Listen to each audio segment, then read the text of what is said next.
to tighten that heart race, and that yeah, just say heart trophy race. Okay, 3 times fast. Heart trophy race.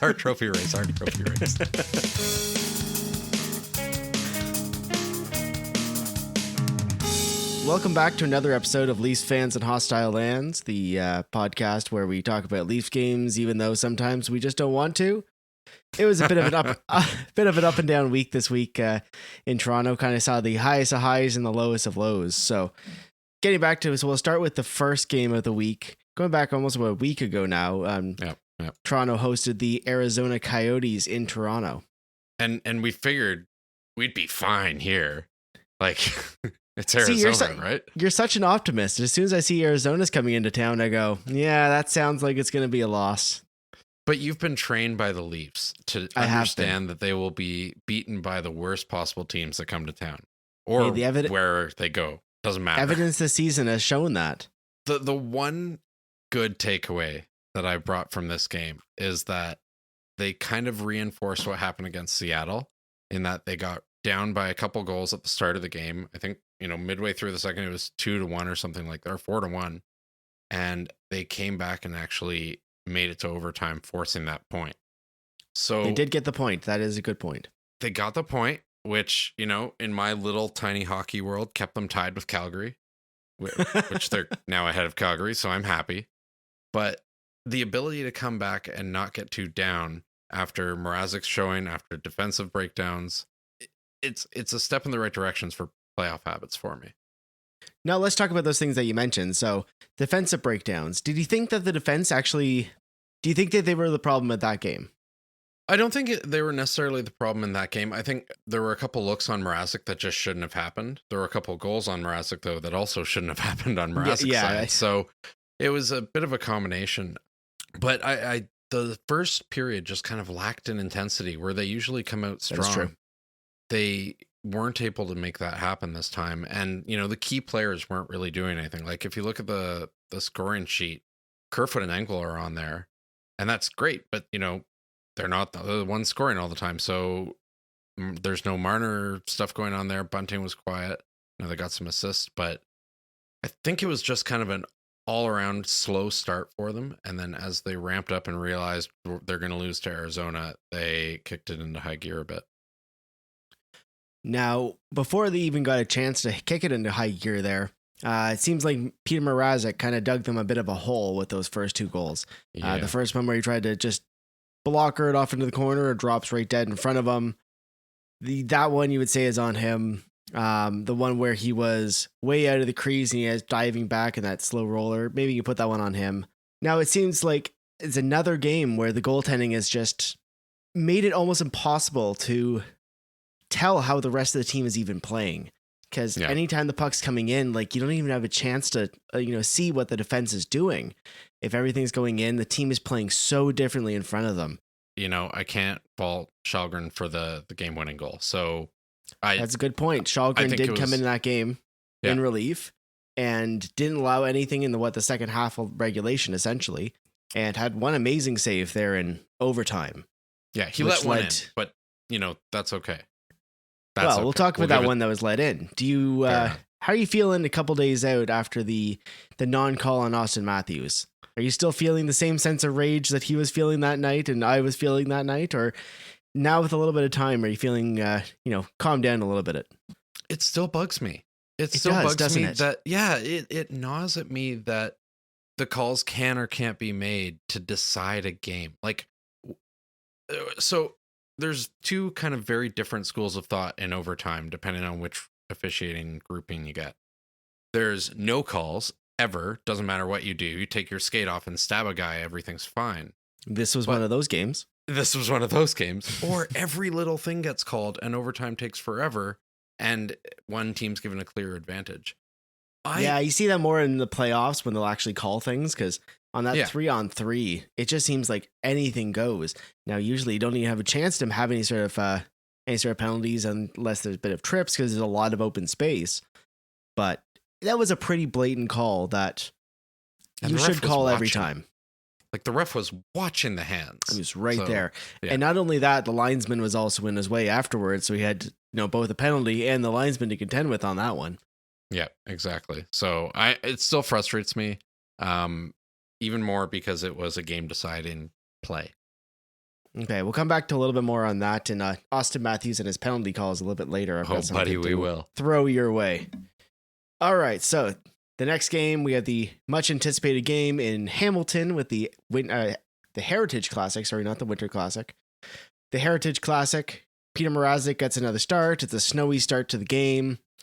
And it, again, pretty weird first period. I think they come out down 1-0. If I'm not mistaken, where's a 1-1? I think they're down 0-0 at the end of the first. Oh, thank you. Yeah. Yeah, it's weird first period. We can kind of just chalk that one up to an outdoor game and a lot of weird weather. And things get a little bit off the rails coming into the second. Very quickly, we get 40 seconds into the period, we get a goal by Toronto, and they immediately allow another one back. Yeah. And from that point on, honestly, Toronto didn't seem to really be in control of that game. They didn't seem to be in control of their own destiny. Like you were saying, they didn't, like in the other game, they didn't seem to show the same intensity. Again, you can throw some of these things to being an outdoor game. The ice isn't great. The sun's in your eyes. Like it's just, it's cold. Here. It was like minus 15 that day. So players aren't going to be playing at their optimum. What do you think about that game? Just in terms of being an outdoor game, are you still enjoying the outdoor games? So I 4 PM on a Sunday is not the best time for me to watch hockey because I have 2 kids and they're running around. Well, one's running around and it's just a little bit of chaos. But from what I watched, it looked like a giant advertisement for NHL hockey. It didn't feel like the old school outdoor games that I used to watch growing up. Well, not growing up, but like used to watch kind of into my really intense hockey watching years. So I kind of got a little bit disenfranchised when it started up and, they came out. I get that you're paying tribute to the city of Hamilton and that coming out in steelworkers uniforms is one thing, but like there's so much theatrics involved in it now. I kind of just wanted to see them play some outdoor hockey. And because there was so much stuff going on between everything, like I got to watch barely anything because when I did have free time, it always happened to be during one of those showmanship things. So that was kind of a bummer for me. But I mean, I still think it's cool to have outdoor games. And of course, they're going to try and do what Vegas did and play it up and have a big show about it. I can commend the league for actually trying to make a bit of a show of it. That's one thing this league hasn't really done all that well. Like this year's All-Star game wasn't bad. They tried some new things. It was, tried to go back to a bit of the same roots to make it more interesting. That is something this league has lacked a lot in the last, while, especially seeing what like the NBA does in terms of the, the production that they put on. But you're right. It does seem to be just losing a bit of that mystique. It seems to be a bit more of the advertisement, more of a show than an outdoor game just on an outdoor rink. Yeah, thinking back to something like the original Heritage Classic when they're playing in Edmonton.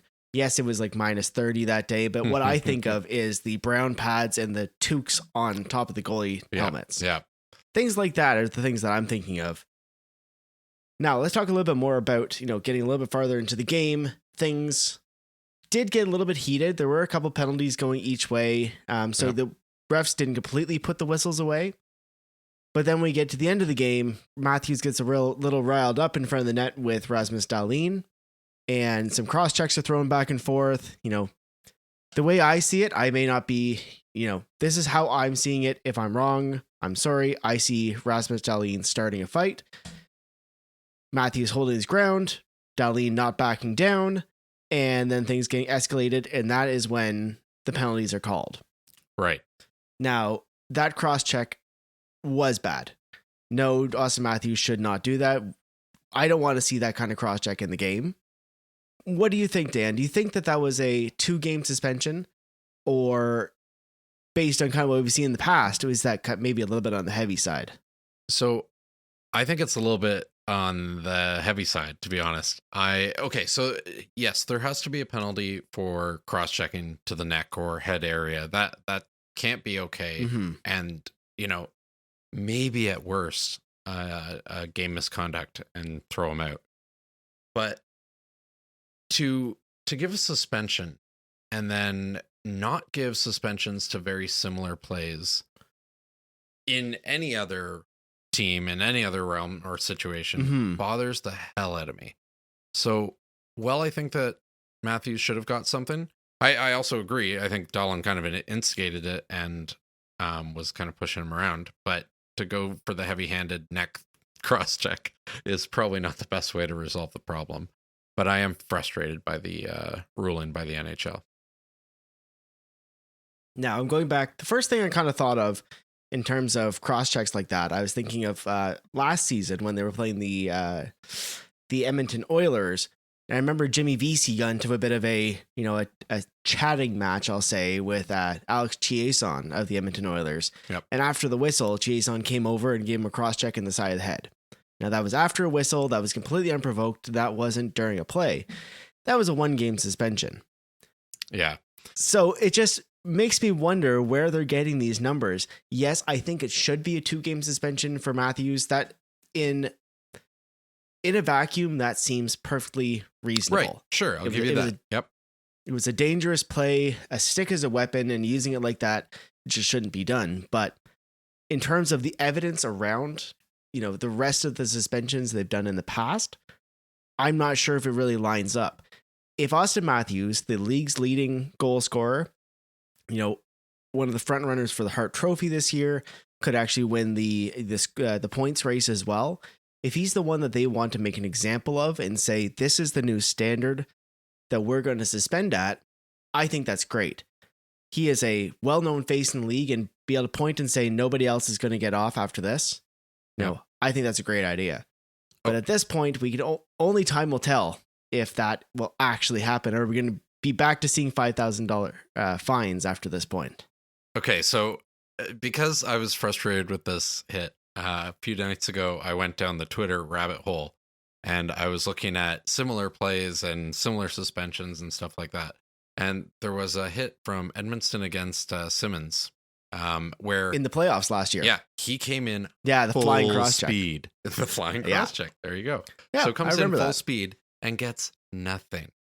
And so I believe he may have gotten fined. Sorry, but no suspension. A fine, No. whatever. Matthews, I think you mentioned, if not, maybe I will, gave up $100,000 in salary anyway. $116,000 in total. So that's you can call that a fine. He chews $5,000 fines for breakfast. Exactly, like that's what you tip your waiter.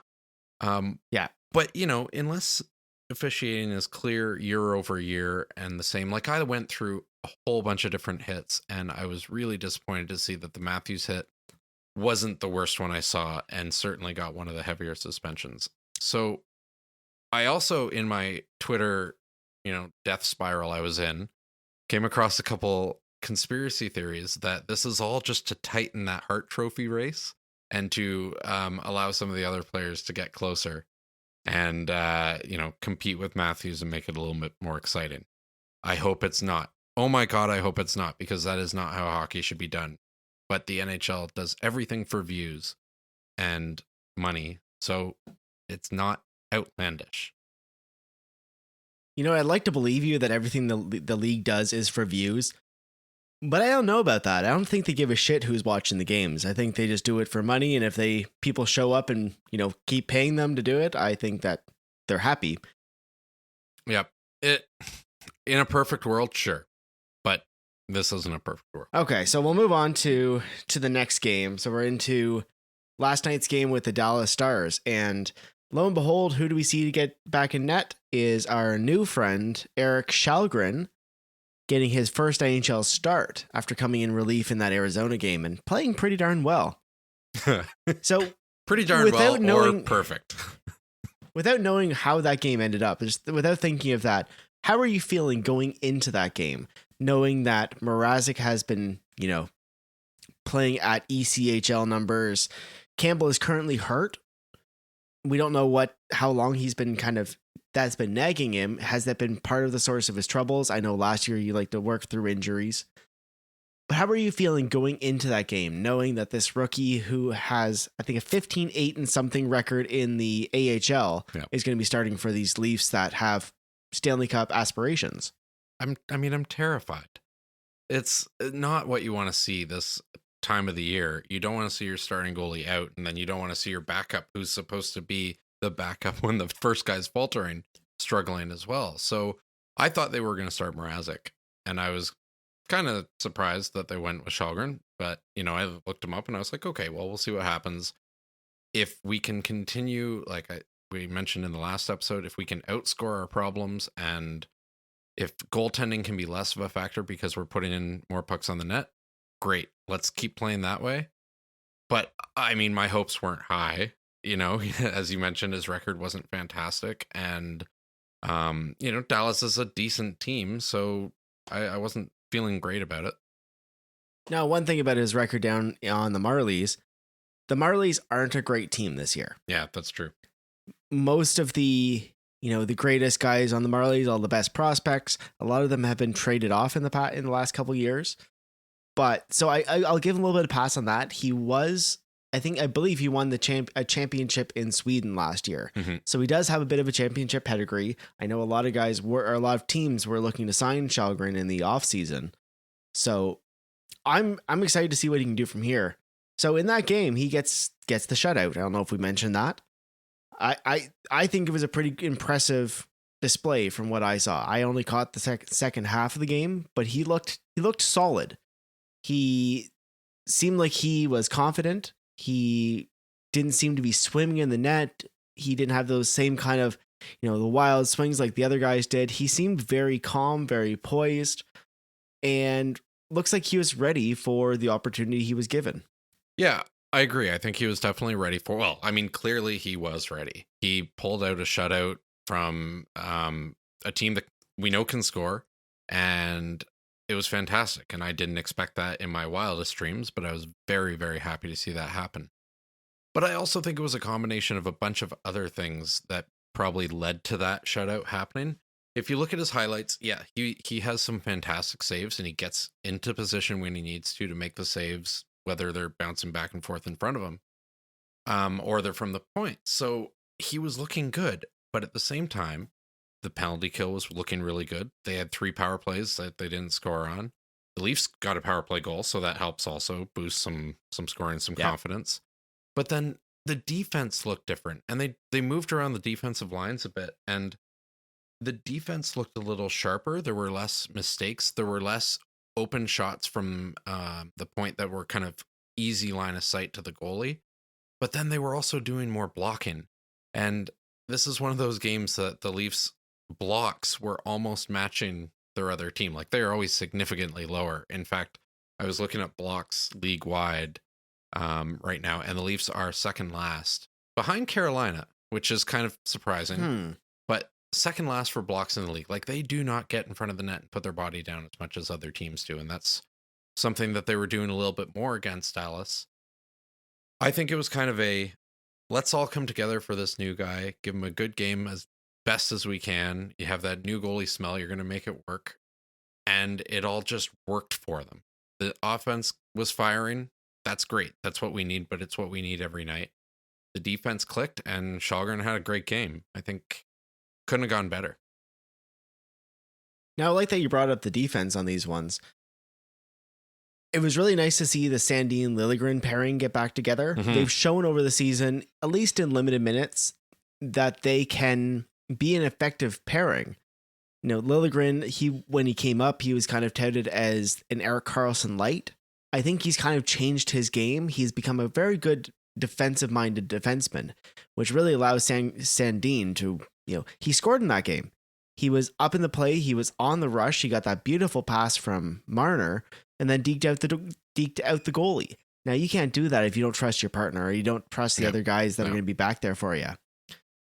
And the Riley-Lyubushkin pair, that seems like right now it's going to work. Yes, it does. As long as Muzzin's out and we've got Brody on that second pair going to be playing left side, I think he is a great guy to, well, at least for now, from what I've seen with Lyubushkin on this team, he doesn't seem like he is a liability, and that just might be all that Riley needs.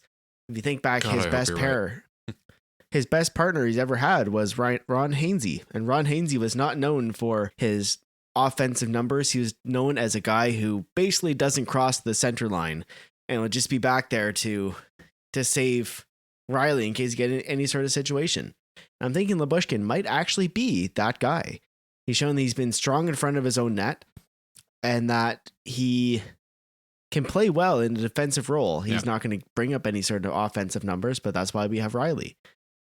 No, you're right. When we get Muzzin back, which we might soon, would you like to see this kind of stuff continue? Try to see, is Brodie the best guy on Riley's side? Or are you happy to see, a bit more of that rotation still? We learned that the Sandin doesn't work, but Liljegren looked pretty good beside Riley. Do you want to keep seeing that going forward? Do you want to go back to those pairs that we know and love? Question mark? I say mix it up right now. Not because it worked for one game, but because what we're doing isn't working. And we know we have a goaltending problem. Well, I mean, all our savior has come down now in Kallgren, but we have a goaltending problem. So if we can't fix goaltending, and we'll talk about that, I'm sure, shortly here, we need to fix defense. Our offense, I maintain, is not a problem. The guys showed on against Dallas that they can rally and score when Matthews isn't there. And even those lines looked great. I mean, the Robertson on the second line looked fantastic. I know he had his brother's motivation playing against him against Dallas, but defensively, I think move it around, see what's working. The Riley Lyubushkin line, I think, looks great. I agree. I like Lyubushkin. I think he's fitting in really nicely with the team. I think so too. Even Hall looked okay. He looked pretty decent. So He's been looking good with Brodie. I know. I didn't want to say it. I didn't know if you'd be like, oh, Dan. I know. It seems to be working. It does seem to be working. Yeah. So let's leave that going. And, they can play with that top right and bottom pairing and see what happens. But move it around.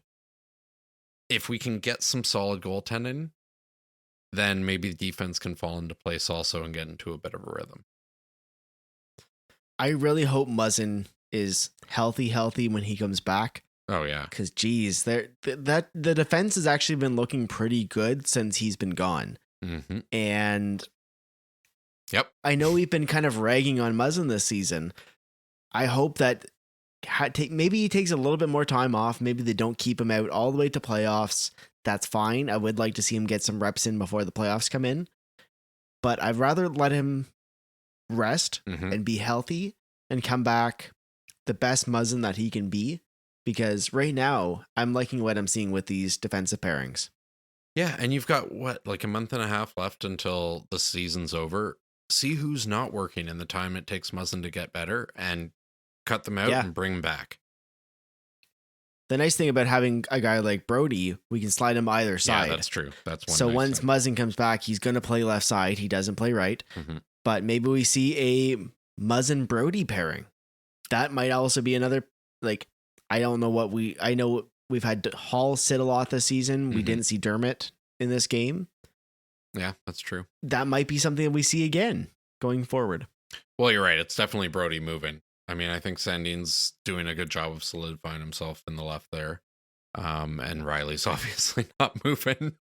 So, and Sandin's been playing well, and Brodie's looked really good on the left. I think it's going to be a really hard time.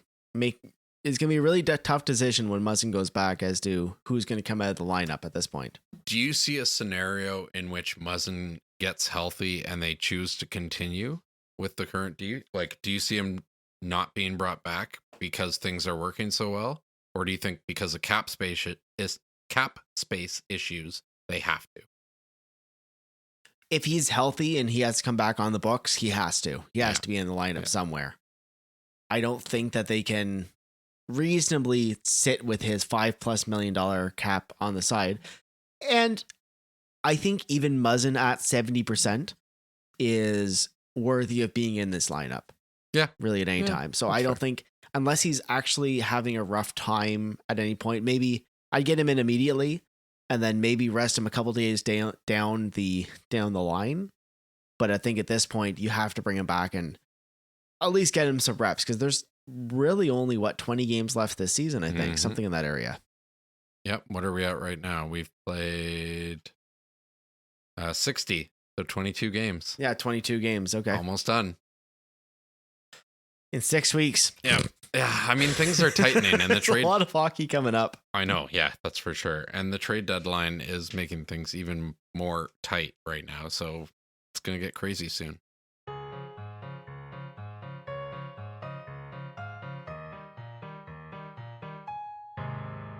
All right, Dan, do you want to talk about some trade stuff? Or Yeah, buddy. honestly, I think at this point, Dubas is going to do something we're not expecting. I know recently they said they're looking at Middleton. Is that his name? Yep. In Jacob San Jose. Middleton. Yeah. You know, another big, heavy, hulking guy who's played some top 4 minutes. Mm-hmm. Maybe they're looking at him as a bit of maybe another Labushkin. Yep. Maybe they can swap those guys out in and out. They seem to be filling a similar role on the team. And that is, especially in the playoffs, those are hard minutes.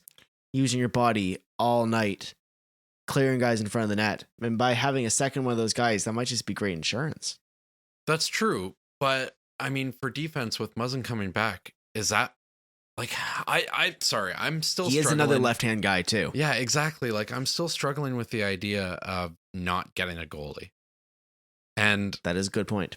And I know that, Fleury's the one that everyone's talking about right now, but I just don't see it happening. The cost, He controls his own destiny at this point. Well, that too. And the cost is so high for him. How could the Leafs make anything work? I mean, even getting rid of Campbell, but then what do? You're stuck with Fleury for a year or the rest of the season, and then you're screwed. So I still think a goalie is going to, or should happen, because yes, Källgren had a great night and a good game, a good relief portion in the game before, but it's not a long-term solution. And if Campbell doesn't get back feeling well and in a good headspace, I'm worried about where it's going to go. So, what do you think about that? I have an idea of a bit of an interesting goalie trade. But I want to know what you think first. Like, where do you think we need to focus our money and strength and energy? I think you're right. Goaltending seems at this very moment to be the biggest deficit on the team. Now, to say that Källgren is a stopgap and he's not the actual solution, maybe not. Jordan Binnington was the 4th, 5th string guy for St. Louis when he got called up because of a few injuries, a lot of injuries above him, and he took them all the way to the Stanley Cup. Well, look not at to say that this is Giguère, going to... and then Campbell did it last year, so it's possible. Absolutely. And you never know. Like, think back to like Tim Thomas. He was kind of nothing up to the age of 32. And all of a sudden, he was the best goalie in the league. He was just unstoppable in the playoffs, and then kind of faded away into obscurity again after that. I haven't heard that name in a while. I know. I miss that guy. I do too. Yeah. But you just never know with goalies. If you can get on a hot streak, and I know we only have 2 games left to see before the trade deadline, but if Källgren comes back these next 2 games and is lights out again, would that ease your fears at all? And maybe make you want to have Dubas spend that cap and spend that, that energy somewhere else, or even 2 more games that just not enough at this point, and you just want to see another goalie? I mean, it would have to be shutouts. 2 more games of shutouts. If he can do or that. Or darn close. Like top 900 save percentage. If we're going to rely on Källgren going forward and into what is potentially a Stanley Cup run, assuming we get past the first round, do we rely on this rookie goalie to take us deep into the playoffs? Or do we secure somebody now that we know is decent enough to back up Campbell or Mrazek, depending on what's going on in their mental world and their play style or their gameplay right now? I think I'd be more comfortable having a more experienced backup right now than Källgren, even though I liked watching him and I loved the outcome. Now, do the Leafs need a lights out goalie like Fleury, or do they just need adequate, somewhere close to league average goaltending to at least get through the rest of the season in a really good spot, maybe get home ice advantage, or like, can they just ride with someone like Kallgren and rely on that great offense that they have? As we've shown, like, I believe we named last week's episode, outscoring your problems. They seem to be really good at that this season. Yep. Can you save some of that capital, maybe not get a goalie, hope for, average goaltending, spend that on a forward, and just outscore your problems? I would love to say yes, but I don't think that's a going into the playoff strategy. I don't think it's a viable strategy going for a cup run, potentially. So here's my trade idea for a goalie. Instead of getting Fleury, who's the top of the line that we'd be able to get at this point, we go with exactly what you said and go with Anton Forsberg from Ottawa, who has had a pretty decent year at 916, which is currently above our goalies. I think it's above Campbell. That's a good season. It's a good season. Yeah. He's on a crappy team. On a crappy team. He's cheap at 900,000 and would be a really good stopgap and potentially develop him for a few years, because he's a UFA next year. So he might disappear, UFA. Or we might be able to figure it out. He could re-sign in Ottawa. Exactly. Yeah, exactly. So the possibilities are endless, but don't sign Fleury to a 1 year, 3-month contract, basically. Use up all that cap space and then kind of be screwed when he's gone or retires or whatever happens to him. And get somebody a little bit younger that can play, that is still playing right now. So he's fresh. He's not playing in the AHL. And have a little bit more confidence in the backup, because honestly, I've lost confidence in Mrazek. I hate saying that, but he's had a few really negative streaks this year, and I don't want to see that later in the season. And we're later in the season.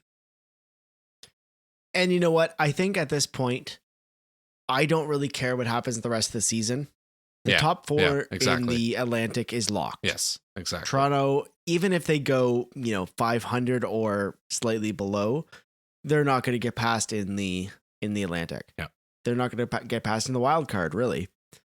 Yeah, you're exactly Part of right. me is almost hoping for them to drop down to a wild card spot to not play Boston or Tampa. Really? Who are likely going to lock up the 3-4 or 2-3. Yeah.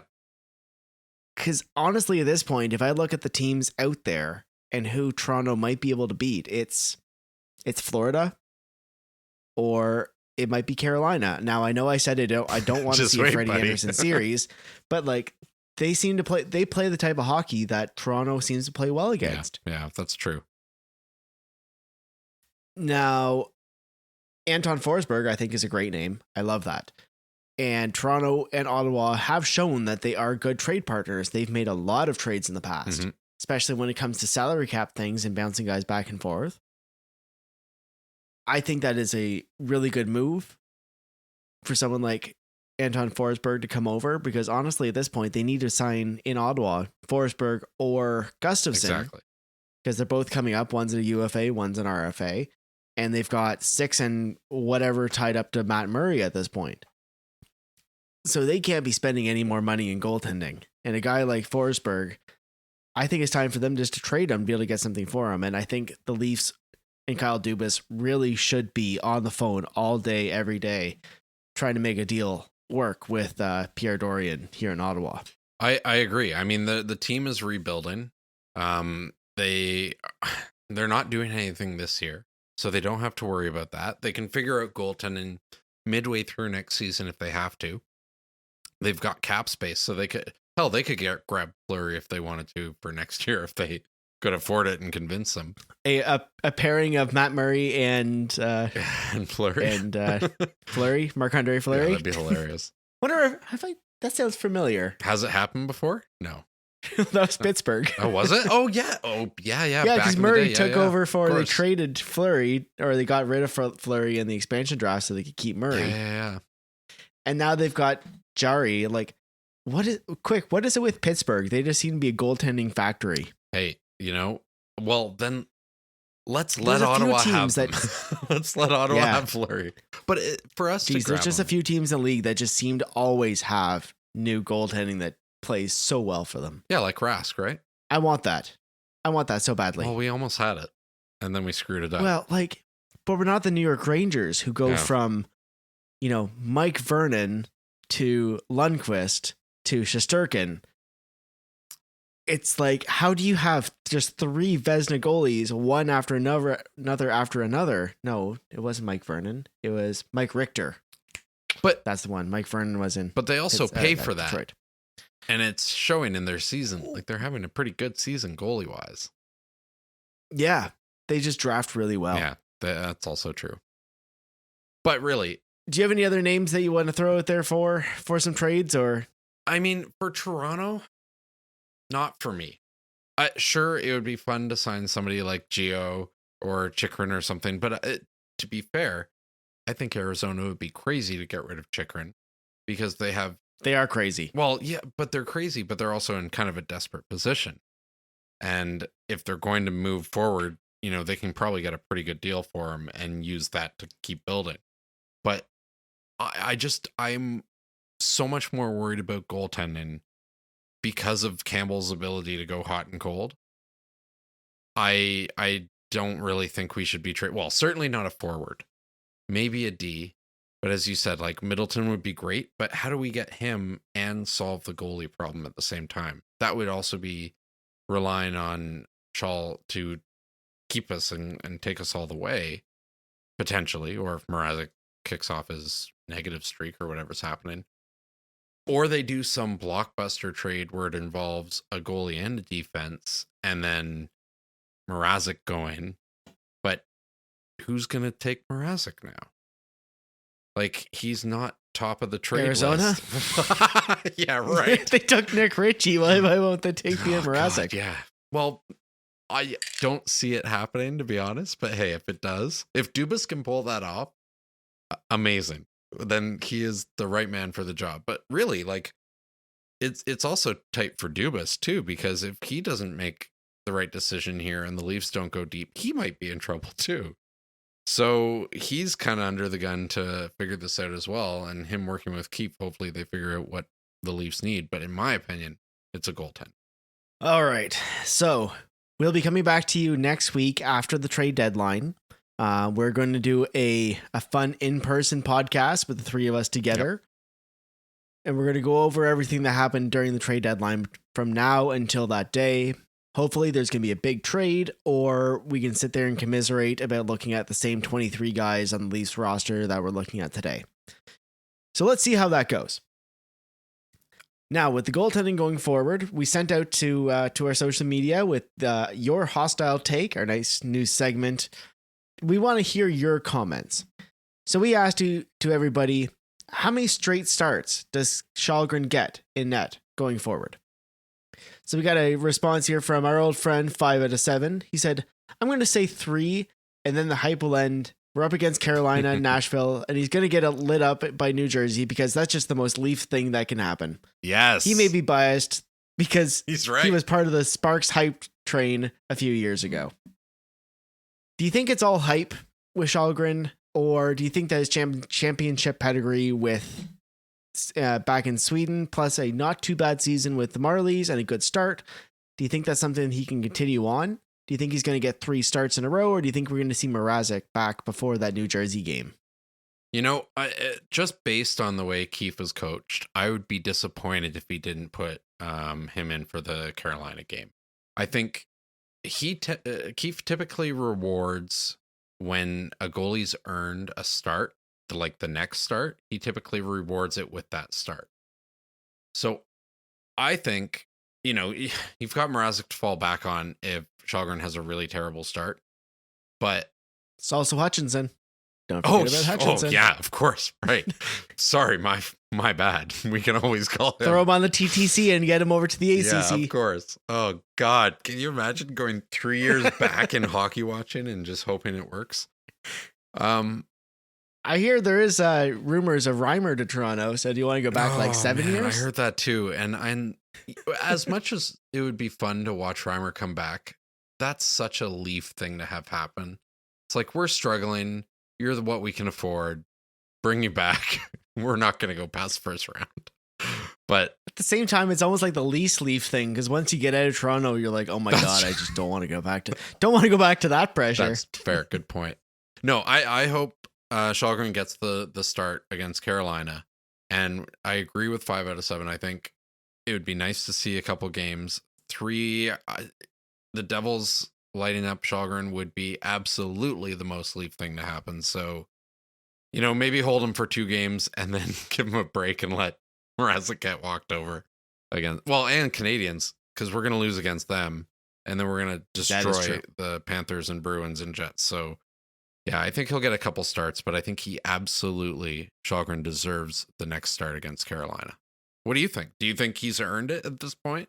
A 35 or whatever it was shutout against Dallas? Is that enough to earn a game against Carolina? He's definitely deserved the next start.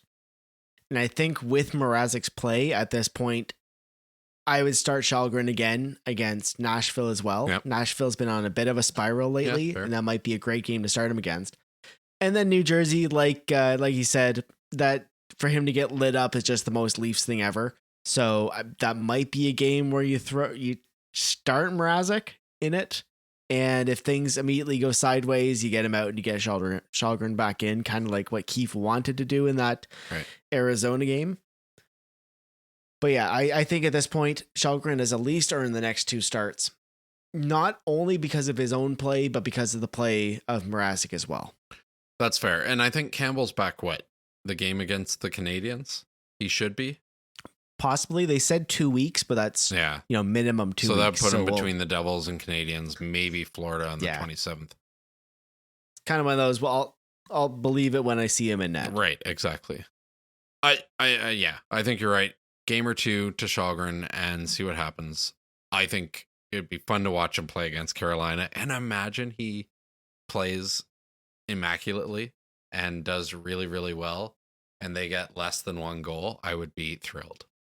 I'm not going to say it though. All right, we were going to talk about penalties and officiating here tonight as well, but I think we should forgo that. We're kind of pushing the end of our time. I mean, it sucks. I'm going to put It one. all sucks. Stupid It all sucks. NHL. Like, what the hell? As we were going to name this episode, everything sucks, nothing's working, right? And then Källgren happened, and now and then the Källgren heavens have happened, opened, so champagne is flowing, doors open, everything's gold. It was definitely worth waiting one more night to do this podcast to see that game. Yeah, absolutely. It was worth the sacrifice. Very different mood than it would have been after that Buffalo game if we had recorded. Oh, instead of a happy scotch, I would be drinking an angry scotch, and everything would have changed. Okay. So I'm just going to throw one more scenario that I thought of today. All right. Hit me. What team does the NHL love more than any other team in the league? Oh, God. Anybody but Toronto. No, there's one in particular. There's one in particular? Okay, enlighten me. We'll call him Bettman's baby. Bettman's baby. Okay. The Arizona Coyotes. Who gets away with everything in this league? Yeah. The Arizona that's Coyotes. Fair. That's fair. So I've seen a lot of talk about Austin Matthews not getting away with anything anymore. That he doesn't get the calls, he doesn't get the benefit of the doubt. And part of that has to go, in my mind, as a pessimistic Leafs fan, as being a Leafs player. Mm-hmm. Do you think that Austin Matthews would be more than happy to go to a place like Arizona, knowing that he's going to get all those calls for him going forward, and he might end up being just by far the greatest player in the league by getting the benefit of the doubt with refs and the NHL in a place like Arizona? So would you want to go from Toronto, where everything sucks, to a supercharged Arizona team that gets everything handed to them? Yeah. Yeah, probably. But also, so when you asked that question, I did a little bit of research earlier, and he has had such an impact on the Arizona hockey culture that I think he would be a lot of fun for him to go back. And even if, it's unlikely he ends his career there, unless he's part of Arizona's grander rebuild plan that will then take them on a cup run, heaven forbid. And by the way, if they win before Toronto, I'm if done. they win with Matthews before Toronto, I'm done with hockey. It was fun. Thanks for watching, but I'm done. But I think it would be fun to see him go back to Arizona after a cup win with Toronto so that he could go back to his roots. You know, his he also like has family ties, obviously, as he grew up there or was playing there. But I think from the hockey community perspective, from the NHL perspective, as you were mentioning, and then from kind of his roots, it'd be a lot of fun for him to go back. So I don't see it as impossible, but I don't see him going back to a team that's struggling. He wants a cup. He's not going to go immediately to a team that's bottom in the standings. So it's tough. I think it's a question of when and what's happening with the two teams, Arizona and Toronto. Yeah, I just see as long as Gary Bettman is the commissioner, that might be a smart move career-wise to go to Arizona. So, all right, so let's wrap it up here for tonight. We got one more thing. We're gonna make a bet. Now we'll send this out to Kyle. Oh yeah, we haven't mentioned Kyle. Hi, Kyle. Sorry, yeah, hi, you weren't Kyle. here tonight. Sorry, buddy. Kyle is somewhere on a sandy beach sipping Mai Tais with a bunch of people in bikinis, mostly men. I hear Yep. one of those resorts down in the, I think, down in the Northern Ontario area. That's right. He's living the life right now. Yes, he is. Scotch So in we got one our hand, let's cigar make a in the bet. Yeah. Or it's a swirling maple syrup in one hand. other. Right. Sorry. So Austin Matthews, as we were just talking about, will be coming back from his suspension against Nashville this week after serving the second game against Carolina. How many points is Austin Matthews going to put up in that game when he comes back from his suspension? Oh, that's a good question. Is he going to be raring to go against Nashville, or does he get shut out because he's come back? I'm going to say 2.5. No, I'm going to go all the way. I'm going to say 3 points. I'm going to say he gets a goal and 2 assists, and really does a lot of front of the net work and plays an impressive game. I think he's going to be pissed. Yes, Because I will would say be. I'll go a little bit lower and say 2.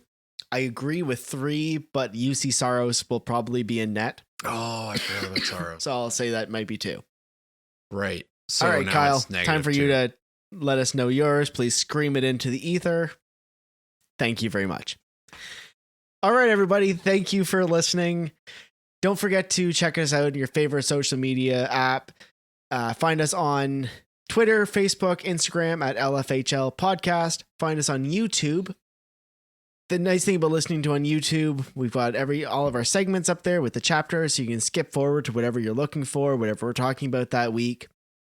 And don't forget, every week, follow us on our social medias to get your comments out there on your hostile take, where we'll be talking about your thoughts on the Leafs.